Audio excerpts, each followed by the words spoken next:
Most young folks don't even know what these contraptions are, but some enterprising folks have turned these antiquated pieces of office equipment into musical instruments. The Boston Typewriter Orchestra, or BTO, is a local percussion ensemble that features a retro look and quirky humor, all set to a pounding polyrhythmic pulse. What we try to do in the BTO is sort of present the office from hell.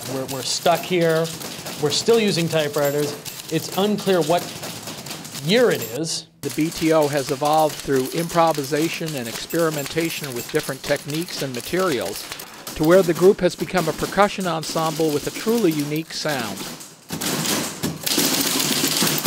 Within each song, we have one or two people that hold down a basic rhythm and sort of keep the bass beat with a little bit of treble and melody beat on top of that.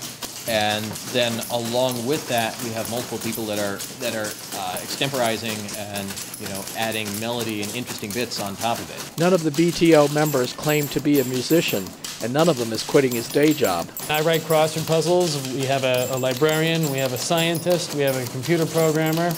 We have somebody working for the census. Is the BTO the world's only typewriter orchestra? We like to say that we're the best and we're the worst. There's, of course, the Leroy Anderson piece called The Typewriter, which features a typewriter during within the piece, though it's mostly an orchestral piece. So I think we can pretty reliably say that we're the only typewriter orchestra.